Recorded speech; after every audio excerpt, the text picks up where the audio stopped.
Famille, si vous ne savez pas, la maman d'Adingra est sortie encore. La supposée mère d'Adingra est sortie encore. Allez la regarder, c'est sur ma page avec S'il est à Baye. Vraiment sévère. Donc, voilà, moi, j'étais pas comme mes amis. Moi, je sortais pas du tout. D'accord. J'étais un gars toujours à la maison, ici, toujours dedans. Je ne sors pas. Ah bon? Ouais. Quand tu sors, c'est juste pour aller travailler, Ouais. laver les voitures, aller Non, travailler chez Abidjan, la dame. il y a pas Abidjan, d'Abidjan. tu parles d'Abidjan, Non. d'accord. Abidjan, à la base, j'étais un gars qui quitte à l'école, il vient à la maison. C'est fini. D'accord, Si tu me vois au dehors, c'est que mon père n'est pas là. d'accord, Après 18h, tu me vois au dehors, c'est que mon père n'est pas là. d'accord. Sinon, je suis tout le temps à la maison. Donc, je n'étais pas vraiment libre. Moi, mes amis, ils jouaient au foot jusqu'à peut-être 20h. Quand, par exemple, il y a la fête de fin d'année, le 1er janvier, ça va dire peut-être de 22h que mes amis sortent. Genre, mais moi, à partir de 20h, moi, je dois rentrer à la maison. Même pendant les fêtes de fin d'année Ouais. et tout. Donc, du coup, le fait que ton papa a été strict avec toi, Ouais, ça t'a donné une forme de. Comment je peux dire? Ça t'a donné une ligne de conduite. ouais. Et quand tu arrives au Bénin, tu te dis là, finalement, tu peux avoir un peu plus de temps pour toi, pour vivre un peu comme tu sentais. Ouais. Donc, c'est ce qui t'a poussé à ne pas repartir Ouais. en Côte d'Ivoire quand Ouais. tu es au Bénin. Maintenant, Ça faisait partie aussi. alors, ça faisait partie. Il y avait d'autres raisons, lesquelles? Ouais, parce que bon, comme il disait, je connaissais la situation de mes parents. Je savais que c'était chaud. Donc je me disais, voilà, je vais les mettre encore dans les difficultés parce qu'ils sont obligés de me mettre à l'école, bien D'accord. sûr. Et ils n'ont pas vraiment les moyens, mais voilà, ça va être compliqué.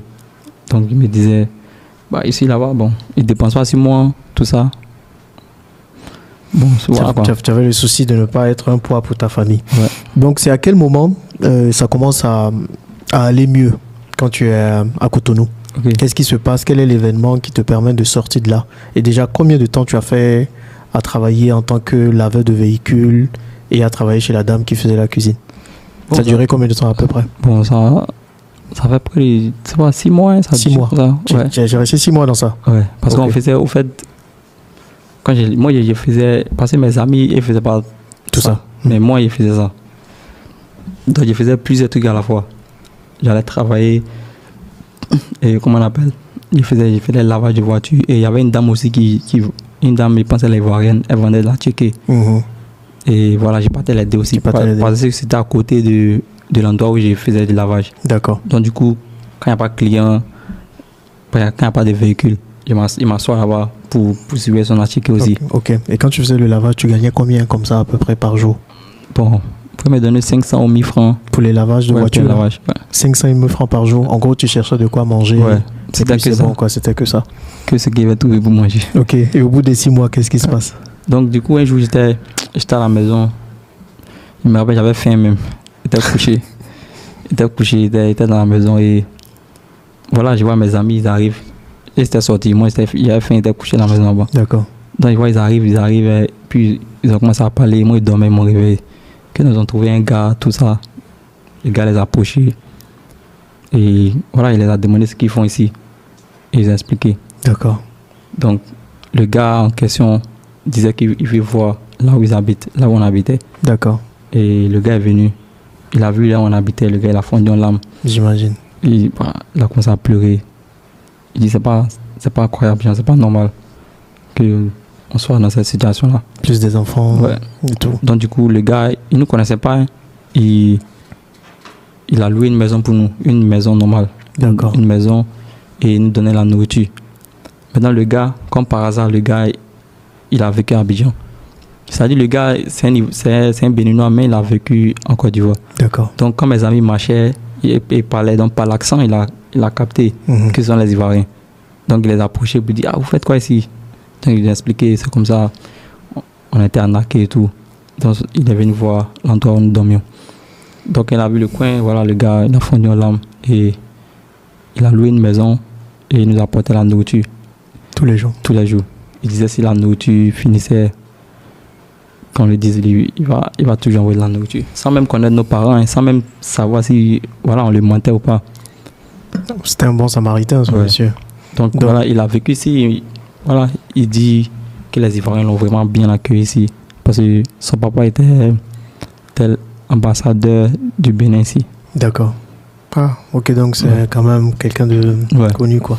Quand on parle de l'hospitalité des Ivoiriens, vous voyez, ça nous suit un peu partout. En Donc, tout cas, soyons hospitaliers toujours.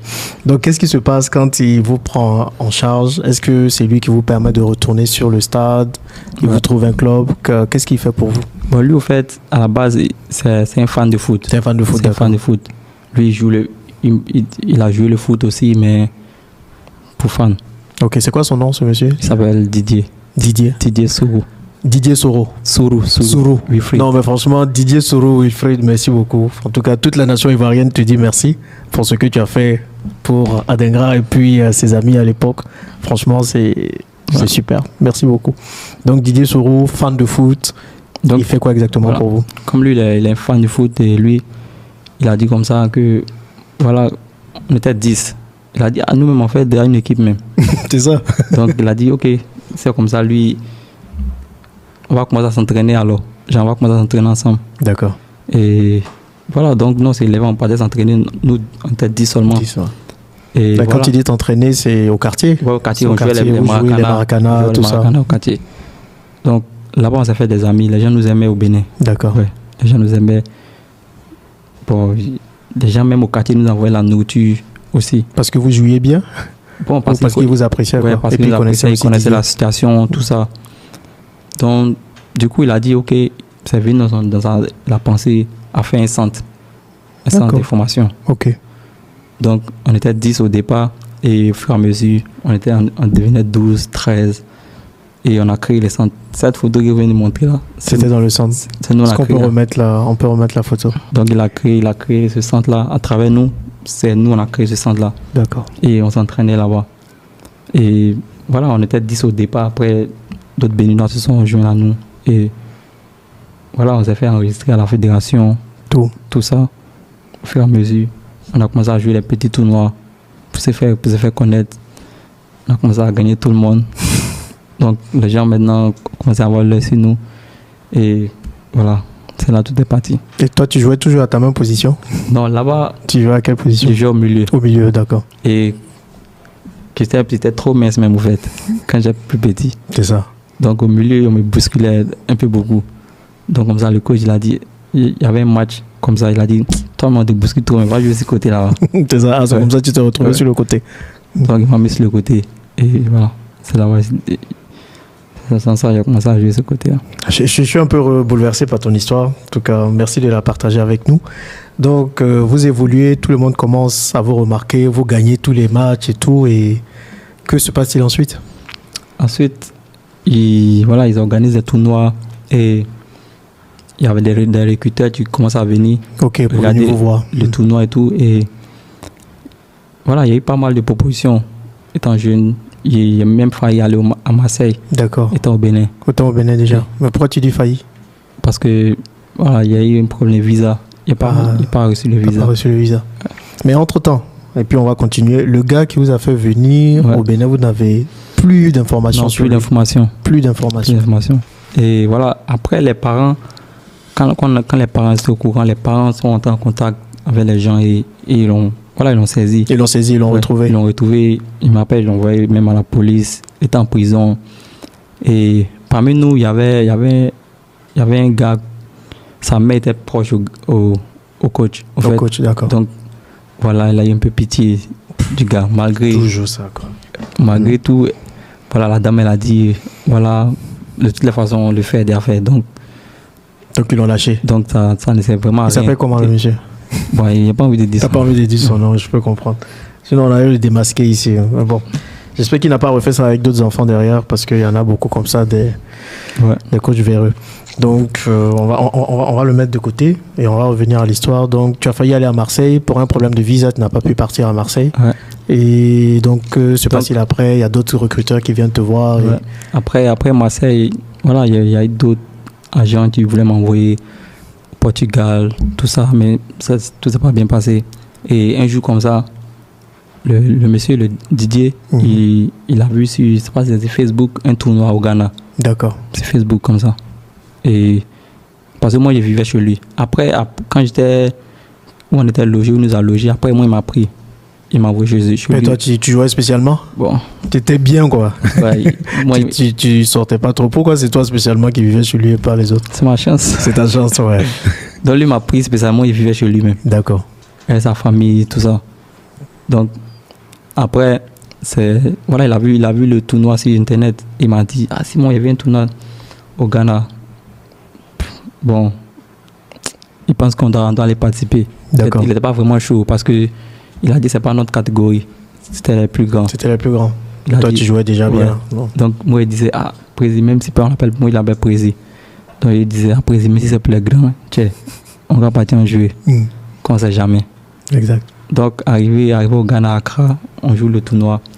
Et voilà, on a joué le premier match, le deuxième match. Et il y a un recruteur qui est venu me parler en anglais. Bon, à ce temps, il ne comprenait pas anglais. Parce qu'il parlait, moi, il ne comprenait pas. Tu as compris, tu ne comprenais pas ce qu'il Non. disait. Mais il Ok. me parlait. Ok. Et après, j'ai entendu, il dit non, que voilà, il y a un centre de formation au Ghana. Au Ghana. Et voilà, il veut me voir plus. Donc, il veut inviter le groupe, au fait, pour aller jouer contre eux. C'est ça, on allait jouer contre Au Ghana. Ouais, Donc, au eux, Ghana. ils payent tout.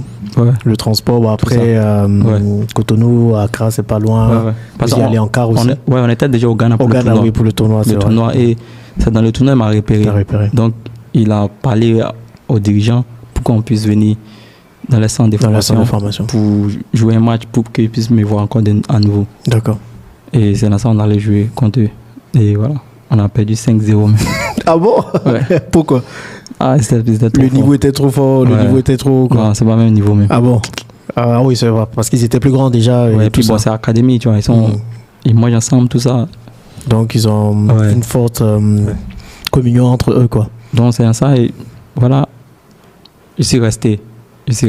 Ah, au Ghana finalement? Ouais, je suis resté. au Après Ghana. la le tournoi, défaite? ouais, après le tournoi, là, on est tous rentrés ensemble. Et moi, je suis revenu faire une semaine de tests. Le test Ouais. avec le même monsieur? Ou avec, Non, avec l'académie. avec l'académie? Ouais. Je suis revenu dans l'académie pour un essai, D'accord. une semaine. Et c'est dans ça, voilà, j'ai été retenu pour les tests et après, signé dans l'académie. À l'académie. C'est quoi Donc, le nom de l'académie? En Right to Dream. Ok. Yeah. Dream Ok, Academy. académie. Droit des rêves. Le droit de rêver, Ouais. académie. Ok. Donc ça t'a permis de rêver en Ouais. étant là-bas. Ouais. Et du coup, qu'est-ce que tu as appris? Qu'est-ce que l'académie t'a apporté? Bon, l'académie m'a appris beaucoup de choses. D'abord, être reconnaissant dans la vie. D'accord. Être reconnaissant de tout ce que tu as. Même si c'est un peu. Pour être reconnaissant parce que voilà, il y a d'autres qui n'ont pas ça. Et là-bas, on était comme une famille. Parce que arrivé là-bas, j'ai trouvé des Ivoiriens aussi. D'accord. Même il y a un de mes coéquipiers actuellement en sélection. Je l'ai connu là-bas. Tu l'as connu là-bas. Ouais. Et tu restes combien de temps dans l'académie? J'ai fait 2 ans et demi. 2 ans et demi. Ouais. Ok. Et après les 2 ans et demi, où Après les 2 ans et demi, je pars au Danemark. Mhm. Ah, là le visa marche cette fois. Ouais. Tu joues dans quel club au Danemark? Au Danemark, j'ai joué avec Norgeland. Ok. Au départ, j'ai signé, mais j'ai joué avec les plus jeunes. Voilà. Et voilà, j'ai fait 6 mois les plus jeunes. Et On va dire quoi? Tu avais 16 ans quand tu partais au Danemark à peu près? non, j'avais presque 18 ans comme ça. Ouais, presque 18 ans.